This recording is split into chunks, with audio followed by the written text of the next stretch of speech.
Sam's the guy, Sam's not the guy, Brian Johnson, Ben Johnson, whoever it is, let's just get the best draft pick we can get so we can get some elite talent because this team does not have a single piece of elite, truly elite, top 5 talent on this team.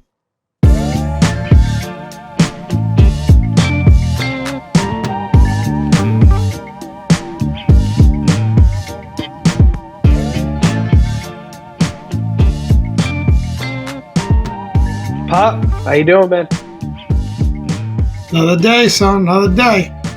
Another day. About to clear concussion protocol over here. Head back east. Next pod you guys will be seeing will be in person, if it's the last thing we do.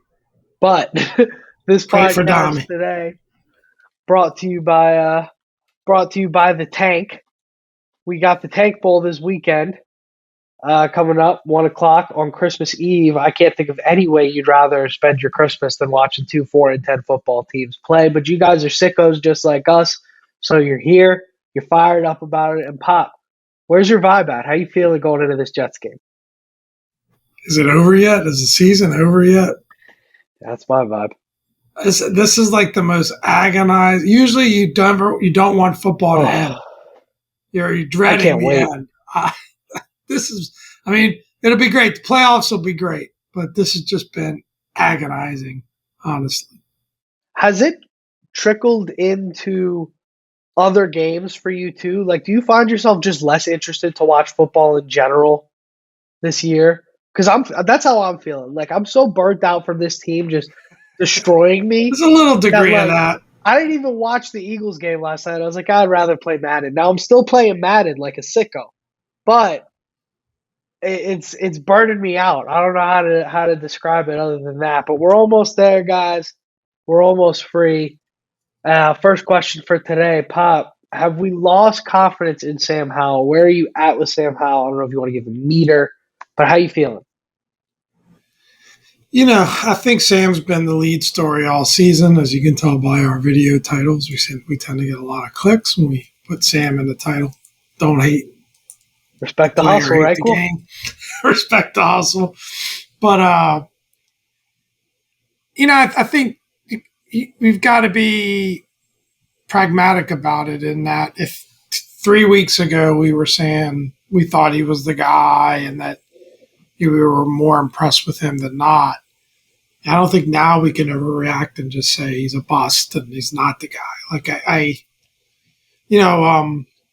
Sean McVay commented on Sam Howell after the game. And, of course, he's the opposing coach, and he's going to say nice things. But, I think it was genuine. There's a sense I got around.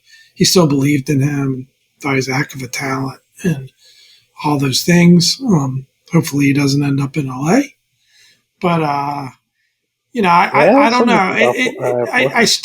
I would say I still feel the same as I felt couple of weeks ago, or even last week when we talked about it.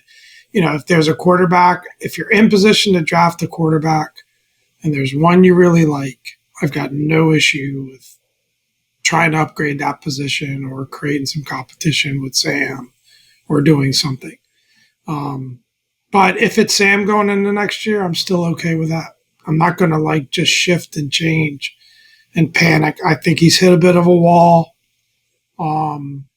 I think the thing that bothers me, without dragging this out too long, I'll wrap it up here quick, is he doesn't seem to have that comfort level from the pocket that I would like to see. He's definitely really good when he gets outside the pocket.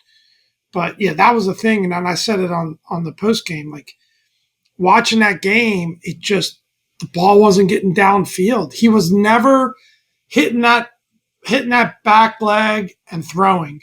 There was always hesitation there on every pass play. And it was like, I was trying to, you still tend to watch a game even live unless you got a trained eye like you're watching on TV, you're following the ball. But I was like, are the receivers open?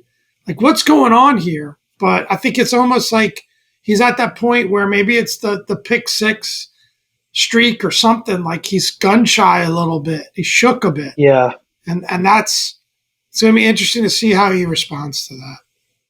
Yeah, I mean that's pretty much the headline every week, right? What we're keeping our eye out for is just like, all right, Sam, what you got?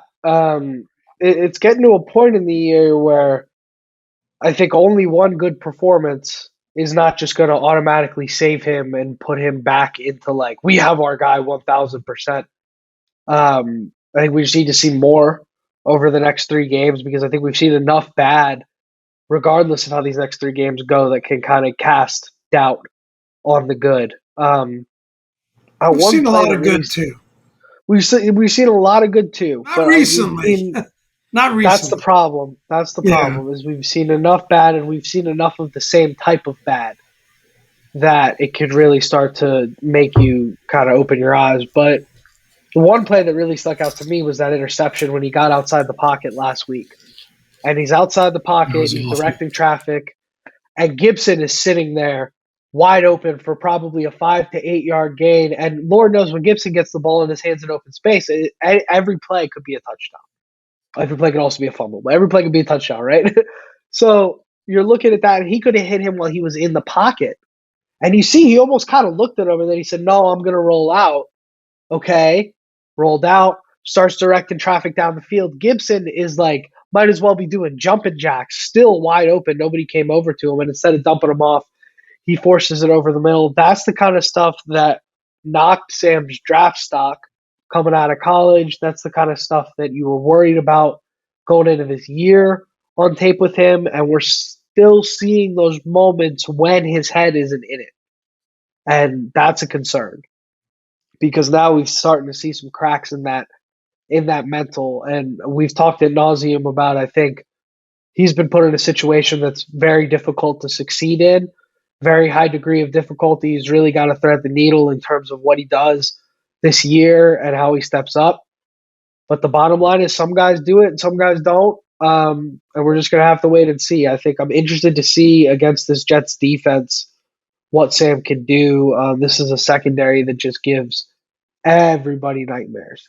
So I don't know how much they have left to play for at this point in the year with Trevor Siemian at quarterback, but I am So is that a yes? concerned You've about that lost matchup for confidence in them? Sam.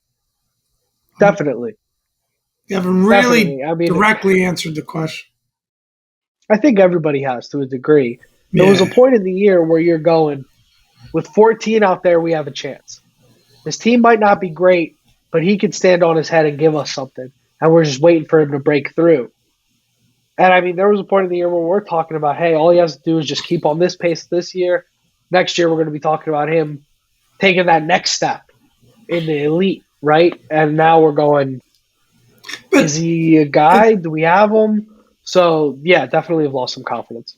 we're everything's got to be like, yes or no, right? Every week it's kind of like yes or no. Binary, And the yeah, truth is, he's still a first year starter. He's still a young QB. He's been an unfair amount of pressure has been put on his back, starting with the head coach definitely. saying this year is all about developing the quarterback. That's all it's about. It's all we care about here. Not wins and losses, just developing the QB, right? And I think up to this point, or up to the last couple of games, he's handled that pressure amazingly well. It's the first time the kid's ever started that many games in a season, going against elite teams in the NFL.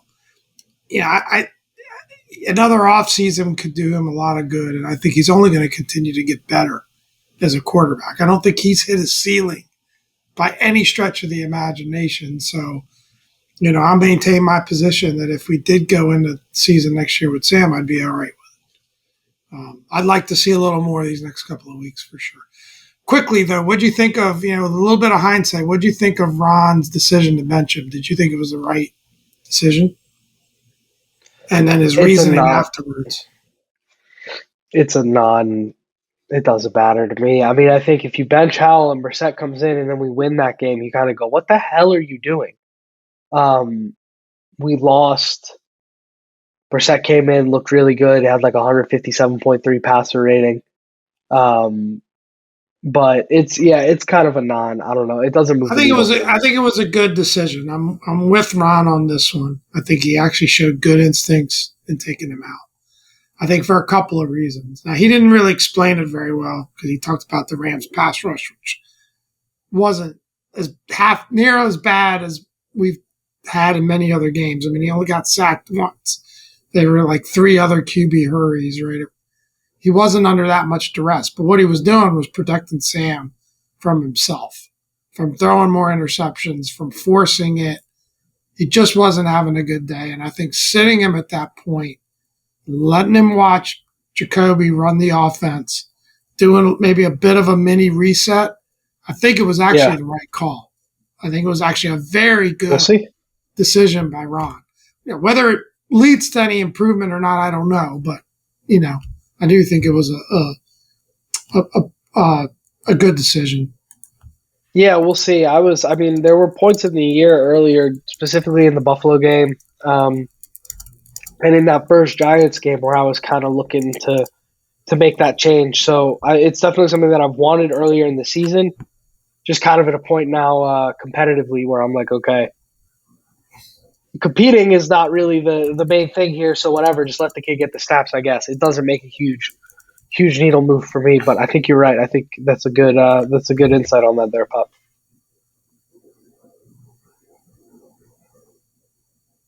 Shall we move on? Let's do it.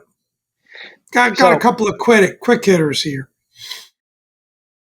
Yeah, so currently our draft position is number 4, sitting at 4-9, but there are 5 teams sitting at 5 wins, and I think in terms of tiebreakers with strength of schedule, we're in the worst position out of all of them.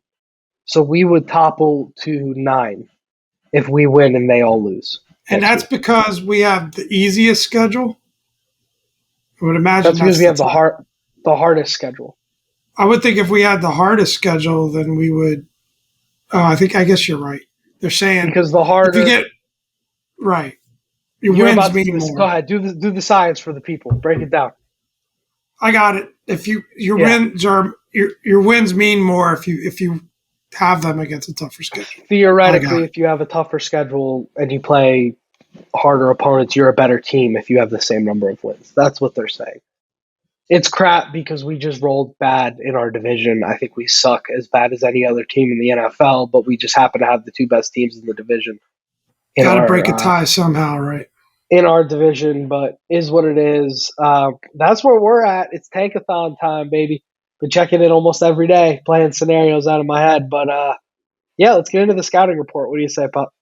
So anyway, they could swing anywhere from like 2 to 9, depending on what happens Sunday.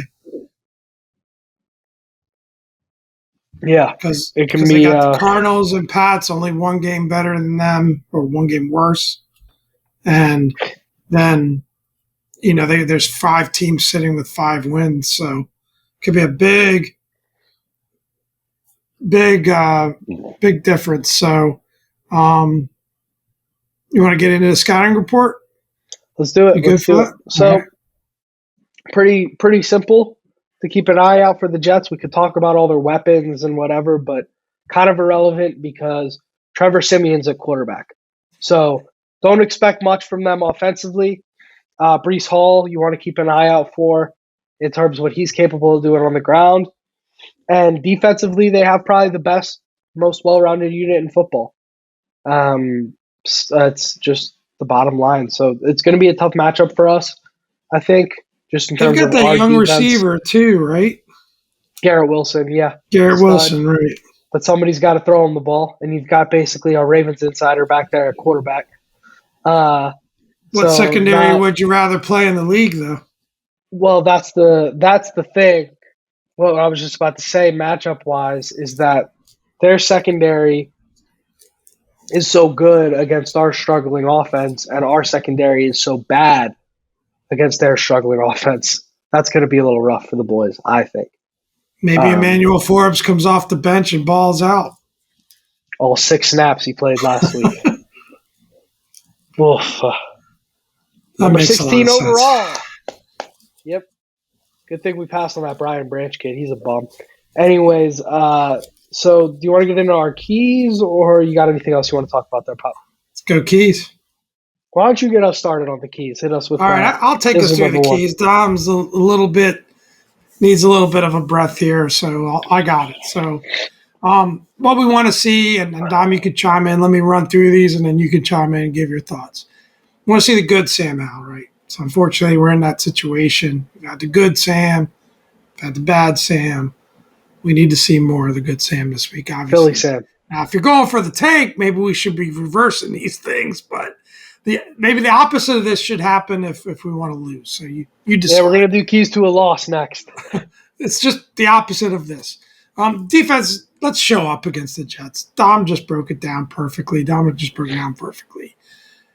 They don't have much on offense. They don't have much of a quarterback. They haven't put up points. It just got shut out, I think it was 30-0, even though, we're not Miami by any stretch of the imagination. But let's step up and shut these guys down, hold them to like a 14-point performance or something like that. And then, continue to feed Terry and try to generate some big plays on offense. We always talk about stopping big plays on defense. Well, what about we create some big plays on offense and have some explosives on offense? So I'm going to throw that one in there as a positive take on the explosive situation.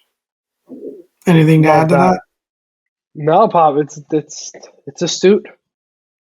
I agree. I think it's all just going to be about Yeah, that's good. I think limiting turnovers is going to be another big one. This Jets team likes to take the ball away, and I think that's how they're going to win this game is pick sixes and things of that nature. So protect the ball. That's going to be number one for me.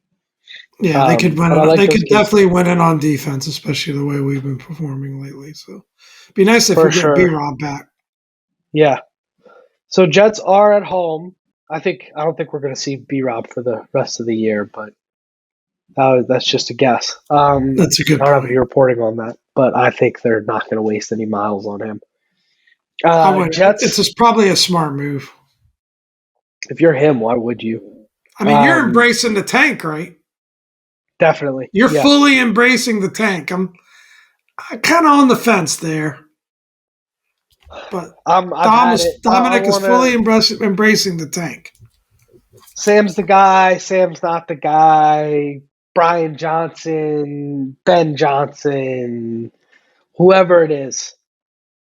Let's just get the best draft pick we can get so we can get some elite talent because this team does not have a single piece of elite, truly elite, top 5 talent on this team. We don't have it. So let's face it. There's no better place to get it than the top 5 of the draft. No better. And let's face it, the fun starts when the season ends.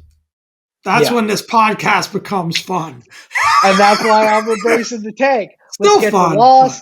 Let's run the 15-minute no awards, kikatsu to everybody, post-game pod, and then let's get on and let's break down the head coaching tree because you guys know I got about an hour and a half I can do on that right now.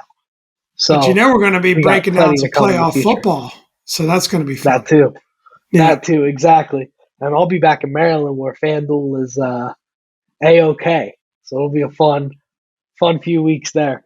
But let's get into the predictions, Pop. Jets are 3-point favorites. They're at home. This is essentially Vegas saying it's the same team. You guys know they always get 3 points at home. What do you like, Pop? I'm going with our boys. I think the Commanders are going to do it. I think they're going to win. Respect. I've been going against them for a few weeks in a row. I really believed in what I predicted. I was hoping they could keep some of those games slower. This is our last chance probably at a win this year, and I just think the Jets are really bad. So I'm going to go with our boys. Yeah, I'm going to go with our boys too. I don't want it to be the case, but I am going to go with our boys. I just think this is a classic. Why are we winning this game but a win from Ron Rivera? Rivera needs one more. He's not just going to roll over and die. We need one more. Come on. This one's it. And there were some – this is going to sound absolutely stupidly nuts, but there were a couple of things to build on in the Rams game. The offense got going, granted with a backup quarterback. They have better clock management. It's a one-score game. Yeah. Defense did some, decent things. So I think it's something they could potentially build off of going into this Jets game. So not that we Very possible. necessarily would want that, but the Jets are bad. And they're tanking Very too. possible. Yeah. Yeah, I mean, we're both in the same boat here. But what do you say we get on to the Bada Bets, Pop? Bada Bets, good week. Winning Yeah, it week was a for the good week. boys. Was a good week for the gentlemen. So Pop went 4-1. I went 3-2.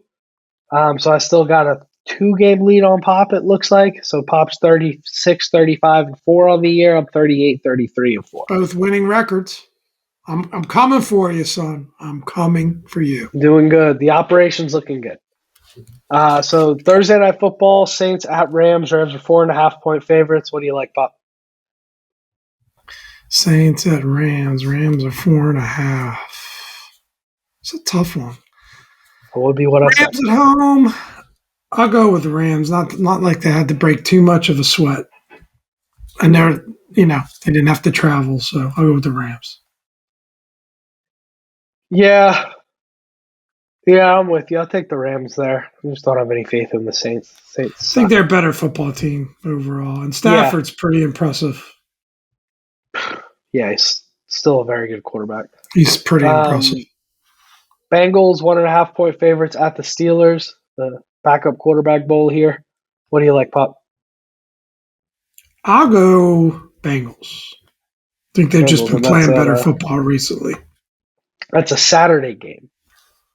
So now getting into Christmas Eve.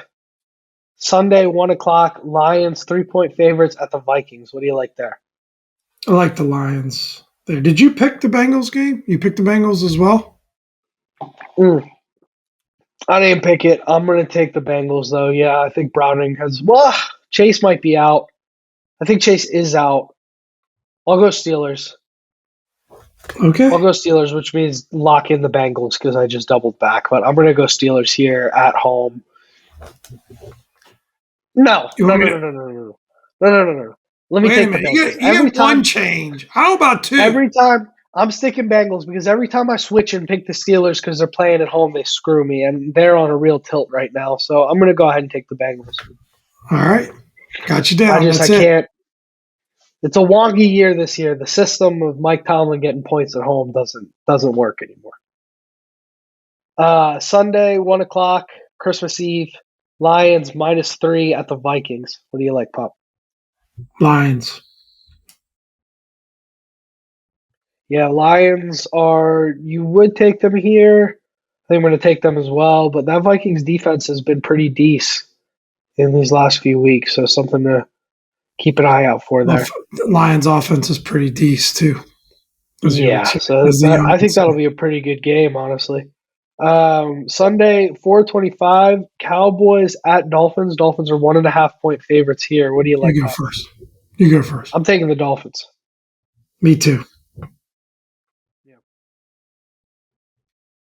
Although this is a tough one because the Cowboys and the Dolphins are both kind of the same team.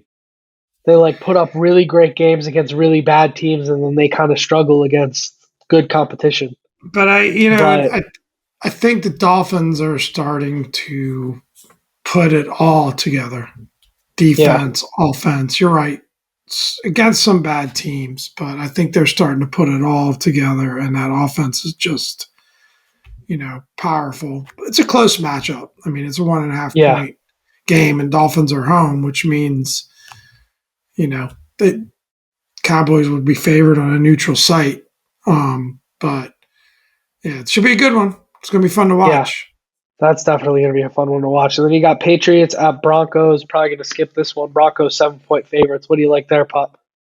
I go Broncos. Talk about it embracing the tank. I think the oh my God, all the way there. I think Belichick is handing out spankings if they cover.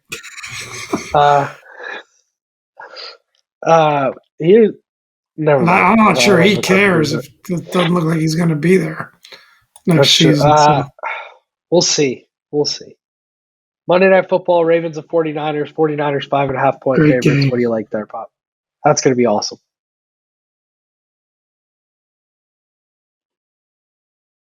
Man. Christmas Day, 8:15, nice and drunk. I just think that, that's a nice way to wrap up the night. I just think the Ravens are Yeah, everyone's hyping the Niners, and they are great. And I never said that they weren't a good football team this year. Check the tape. You check it. Check the tape. Check the group But chats too. I I don't got know. roasted for saying they I'm were the gonna go best team. Ravens. I'm gonna go Ravens. I like the Yeah, I'm 5.5 gonna points. go. I think that's going to be a closer game than that. I think it's gonna be a great game. It's just great because the 49ers are just as good as a team you have offensively, and the Ravens are just as good of a team as you have defensively. And then on the other side of the balls, they're both super stout as well. I mean, the Ravens are just. I was talking to our Ravens insider last night about the Ravens and why I think they're my Super Bowl pick.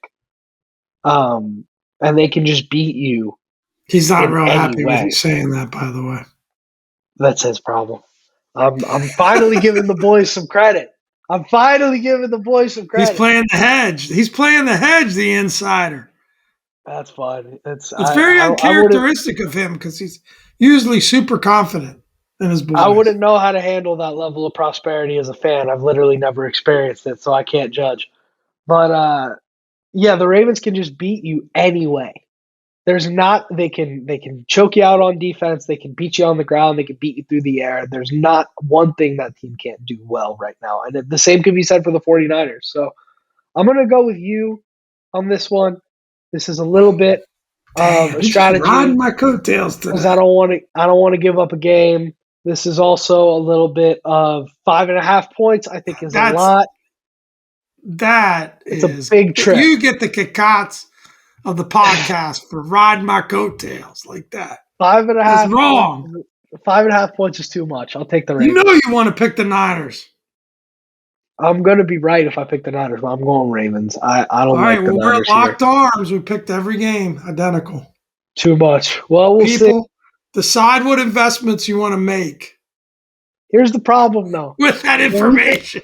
When we We pick both have every winning game, records. when we pick every game identical, Pop edits together the short. He puts me picking all the games, and then when we get them wrong, people comment, "Dom missed every game." So did Pop. That's right. So Well, did hey, you could Pop. edit a short every now and again. Touche. I know you're busy. I'm in concussion I protocol. know you're busy I haven't cleared on protocol yet. vacations. Oh man, I'll be on my con soon, God willing. But anyways, let's wrap this thing up, Pop. Another great episode of Dom and Pop. Guys, Safe if you travels, like this son. one, don't forget to like, comment, subscribe. Let us know what you thought in the comments down below. Let us know who your Super Bowl pick is, if you got one. But yeah, let's wrap this thing up, Pop. I will see you soon. And without further ado, I've been Dom. This is Pop. Have a great weekend.